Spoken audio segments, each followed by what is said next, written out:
Il-Kummissjoni Elettorali tal-Partit Nazzjonalista rċeviet iż-żewġ ismijiet li tefgħu l-interess tagħhom għal kap tal-Partit Nazzjonalista dawn huma Adrian Delia u Bernard Grech. Wara li saru magħrufa ż-żewġ ismijiet, iċ-chairperson tal-Kummissjoni Elettorali Peter Fenek għaddihom għalant il-Kummissjoni kandidati immexxija minn Colin Bowman. Dan sabiex jiskatta perjodu li matulu l-Kummissjoni kandidati tkun obbligata tagħmel due diligence, inkluż b'verifiki indipendenti mit-tarif miġbur mill-persuni interessati.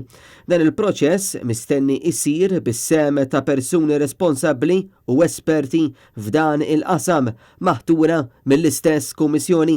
Sekemm jitlesta dan il-proċess ma tkunx tista' ssir kampanja min-naħa taż-żewġ ismijiet li esprimew l-interess.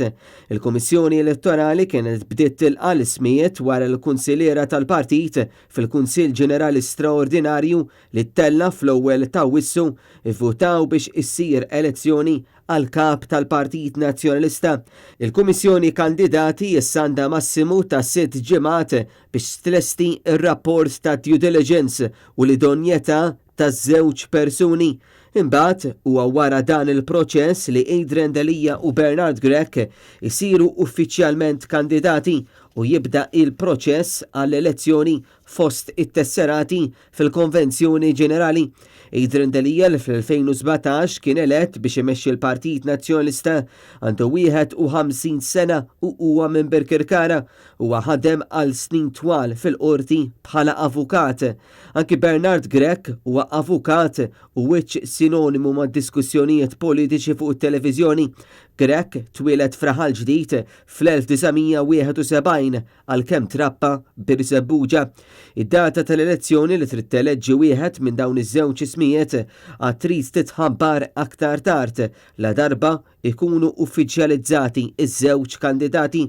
Intant Net News jinsab informat li kien hemm it-tielet persuna li fit-tmiem il-ġimgħa esprimiet interess għat-tmexxija tal-Partit Nazzjonalista. Din l-applikazzjoni ġiet rifjutata għaliex irriżulta li l-individwu ma kienx tesserat tal-Partit Nazzjonalista.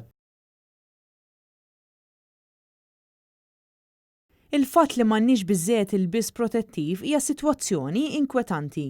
Kliem il-podjatra Martina Aġus illi lil mill-professjoni tagħha taħdem fis-swabbing center fejn isiru it-tests għal COVID-19.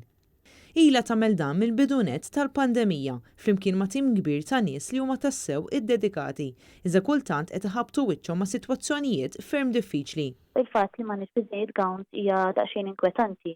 Apparti li Martina wriet it-tħassib tagħha l-fatt li għandhom nuqqas tal-biss protettiv, tisqar ukoll li jinsabu understaffed.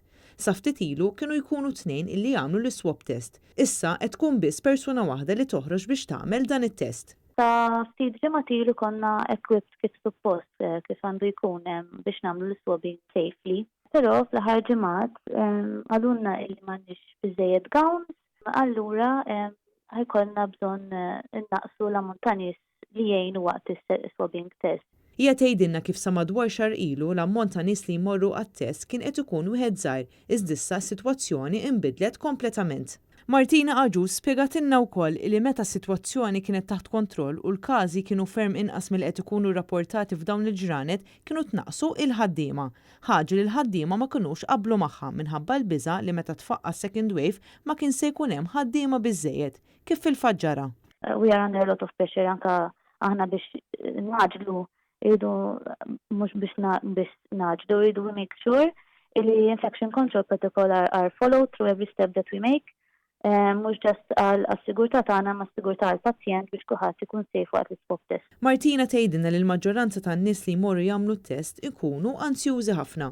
Ikunu ansjużi ħafna, kultant is-swab test idum daqsxejn iktar sakemm nikkalmaw il-pazjent, manka biex nfehmuhom x'ħajjiġri. Ovvjament it-tfal ma jkunu ġaqshekk kooperattivi, msieken, mftor tagħhom, imma you can imagine kultant is-swab test idum daqsxejn iktar milli jieħu kieku persuna tkun kalma. Ma jinqos l-appell min-naħa tagħha sabiex kulħadd jevita l-folol. L-appell tiegħi huwa li dejjem iżomm safe u tevita l-folol, importanti li tilbes il-maskra u l-hand hygiene.